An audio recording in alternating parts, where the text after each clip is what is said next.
Okay, this is going to be a response video to a few videos. I'll post a link over there to the most important one that I'd like you to see anyway is one by the Modern Mystic. Really good video on the nature of the human condition. I really liked it. It's some people are going to say it goes too far or something, or they'll have some sort of critique, but it's just a very well put, thoughtfully put. Anyway, and so it's in this whole context of what we're doing here, and then there's these other videos that were out today, and so I'll try to go through them quick. So Jesus Freak, it's on this issue of morality. He defines atheism as the greatest danger to humanity. And I think obviously getting the answer to the questions of the meaning of life wrong is the greatest danger to humanity. And to get your answers from people who couldn't build an outhouse is just plain fucktardy stupid. There's no point in going through all the immorality that exists in the Old Testament. There's plenty of people that have personal morality that goes far beyond what's in the Bible.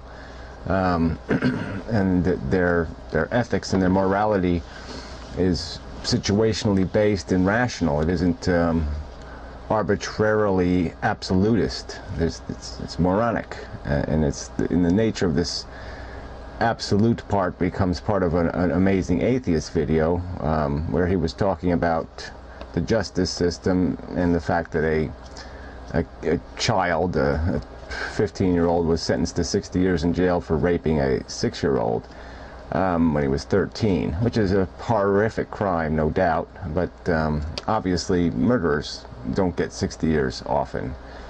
So there's this problem in the justice system. So I might as well get to that video now that I've mentioned it, just to get that one out of the way. In that video, the Amazing Atheist, he rants and raves, as he does well. And admits he doesn't have a solution, but I think there are easy fixes to these. I think all these problems can be fixed. All you have to do is engineer a fix. And when it comes to the justice system, crimes like rape get a little bit complicated, even murder. It's extenuating circumstances. There is the prior behavior of the person. These are considerations.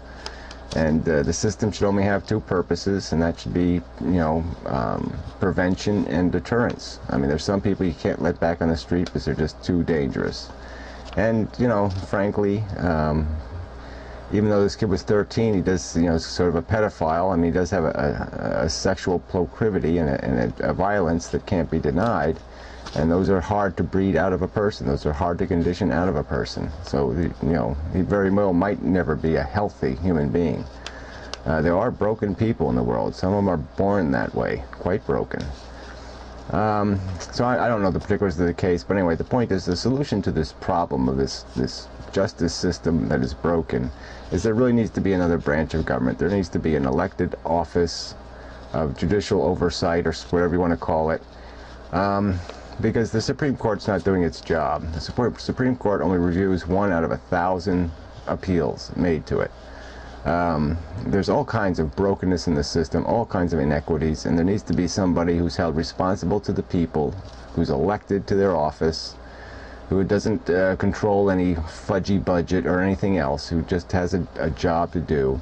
And their job would be to, have some control over cases, to change the sentencing judges impose, and to make it sure that it's equitable, that there isn't this stupid contrast where, one man commits murder and gets 10 years, another man, attempted murder and gets 50 years. This doesn't make any sense. There is horrible inconsistencies in the system based on the emotions of a particular jury. And the 14th Amendment really does say there's got to be an equal application of the law. So anyway, I would suggest that this elected person, this elected body, could make changes in court cases. And if the Supreme Court feels they do something beyond what the Supreme Court can tolerate, well, they have the option to review that decision first and to make their own judgment. But they have to review the entire case.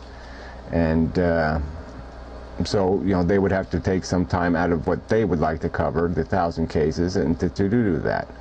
But the point would be is that there would be at least some elected representation in this judicial system, because we've essentially given these judges way too much power and control. They serve for a lifetime. We can't get rid of them. And they really don't have any accountability to the public, and they really have to have some. It shouldn't be onerous, and it shouldn't be based on pop culture and mob rule and pendulum swings and all that kind of crap, but there has to be some competing force that has some power to undo what these assholes do, because governors just can't do it. They either have to get the guy off, or they have to clemency or something else, and they don't do it. They just don't. They don't have the political will to step into it when they should. And so that power just doesn't work, because those officials are too owned by the political process. So anyway, that would be my solution to the problem. How much time did I'm really going to run way out of time here. All right, getting to the other, back to Jesus freak and his stupid argument. Yeah, it's a huge, the real danger to society is getting the truth wrong, and the Bible is a version of the truth, but it's a suggested truth, but it has no credibility as a truth, none. All it has is popularity. It's wishful thinking, and to that extent, the Amazing Atheist made another video asking for people to give him money. Instead of selling one of his 4 or 5 flat screen TVs, he wants people to just send him money for doing nothing. No, I would suggest if people want to contribute to something, maybe we should set up a fund to challenge Jesus freak and these other Christian propagandists, these used car salesmen of old and archaic bullshit, to take a polygraph test, because there's no part of me believes this guy believes any of the crap he's selling. He's just that. He's a used car salesman. You can see it in the way he talks. You can see it in his rhetoric.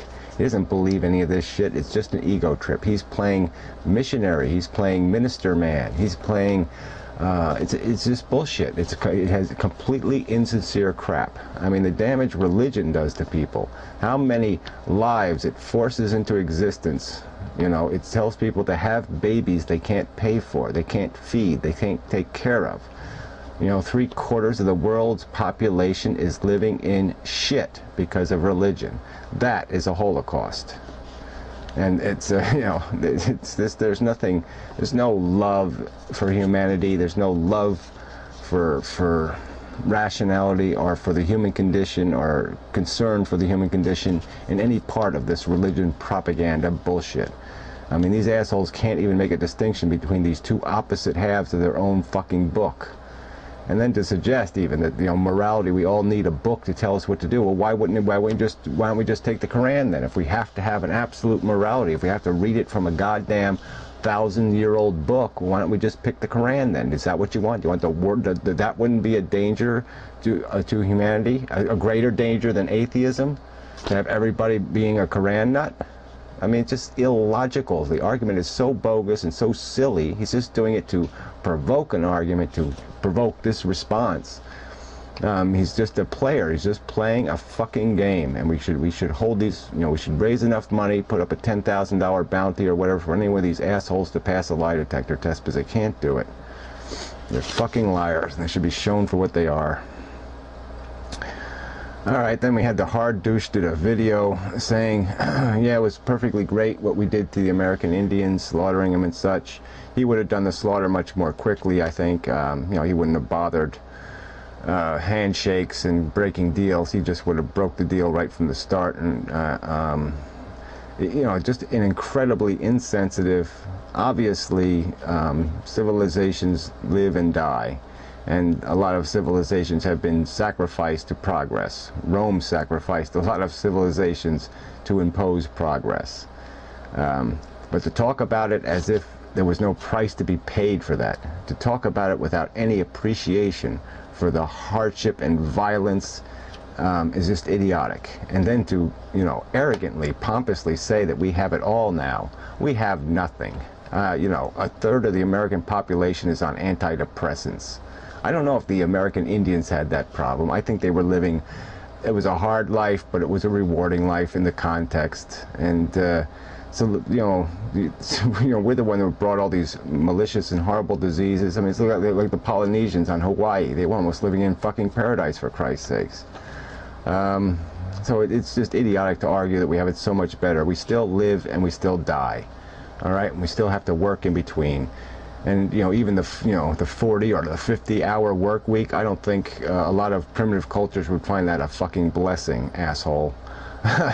So for all our fucking technology and civilization, I don't know if we've really improved the human condition that fucking much. Alright, I know I'm probably missing one in here, and I've run out of time, unfortunately. So, I mean, some of these I might have to do longer videos on these subjects, but anyway, weird day. A lot of stupid videos out there.